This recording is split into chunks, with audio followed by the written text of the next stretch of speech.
ఈరోజు తమిళనాడులో ద్రౌపది శవదం అయితే నెరవేరింది. సారీ. త్రిష గారి శవదం అయితే నెరవేరింది. ద్రౌపదితో త్రిష గారిని ఎందుకు పోల్చానంటారా? దీని వెనకాల చాలా పెద్ద కథ ఉందండి. ఇప్పుడు ఉదయనిధి స్టాలిన్‌ని అరెస్ట్ చేయడంలో ఈ త్రిష గారి యొక్క శవదం ఎందుకు నెరవేరింది? ఈ త్రిష గారిని ద్రౌపదిగా నేనెందుకు చూపిస్తున్నాను అనే డౌట్ మీలో రావచ్చు. దీని వెనకాల తమిళనాడులో చాలామందికి ఈ విషయం మీద అవగాహన ఉన్నా గానీ, తెలుగు మీడియా వాళ్ళకి చాలామందికి తెలీదు. త్రిష అనే వ్యక్తి సినిమా ఇండస్ట్రీలోకి వచ్చిన తర్వాత ఆవిడ మీద చాలా రూమర్స్ అయితే తమిళనాడు మీడియాలో ఉండేయి. అందులో విజయ్ గారి పేరు వినిపించింది, లేకపోతే ధనుష్ గారి పేరు వినిపించింది. సో, వగైరా పేర్లు చెప్పక్కర్లేదు. చాలామంది సినిమా యాక్టర్ల పేర్లయితే వినిపించినాయి. తెలుగులో రానా గారి పేరు కూడా వినిపించింది. మీకందరికీ తెలుసు. అవన్నీ పక్కన పెట్టేస్తే త్రిష గారు మరి ఉదయనిధి స్టాలిన్‌తో ఒక సినిమా చేసే క్రమంలో బాగా క్లోజ్ అయ్యారని, ఆల్రెడీ ఉదయనిధి స్టాలిన్‌కి అప్పటికే మ్యారేజ్ అయిపోయి ఒక ఇద్దరు పిల్లలున్నారు.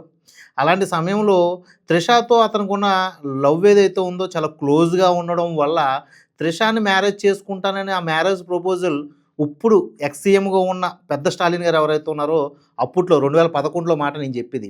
ఆ స్టాలిన్ గారి దగ్గరికి తీసుకెళ్తే ఆ స్టాలిన్ గారు దాన్ని వ్యతిరేకించి త్రిష మీద చేయి చేసుకోబోయారు అనే రూమర్ అయితే మాత్రం తమిళనాడు మీడియాలో చక్కర్లు కొట్టేది.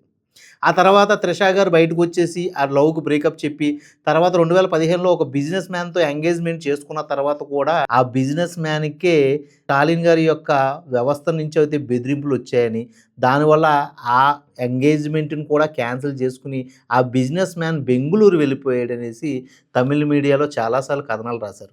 ఆ తర్వాత త్రిష విజయ్ గారికి దగ్గరవ్వడం, విజయ్ గారు త్రిష క్లోజ్‌గా మూవ్ అవ్వడం, ఉదయనిధి స్టాలిన్ గారికి నచ్చక స్ట విజయ్ గారి మీద అయితే మాత్రం స్టాలిన్ పగపట్టి సీఎం అయిన తర్వాత పెద్ద స్టాలిన్ గారి అండతో చిన్న స్టాలిన్ ఎవరైతే ఉన్నాడో ఇప్పుడు ఈరోజు ఈ వ్యాఖ్యలు చేసిన స్టాలిన్ విజయ్ గారిని చాలా ఇబ్బందులు పెట్టాడని, అంతెందుకు 'జననాయకన్' సినిమాని రిలీజ్ అవ్వనివ్వకుండా సెన్సార్ బోర్డ్‌లో ఎన్ని రూల్స్ అండ్ రెగ్యులేషన్స్ మార్చారో అయన్నీ మీ అందరికీ తెలుసు.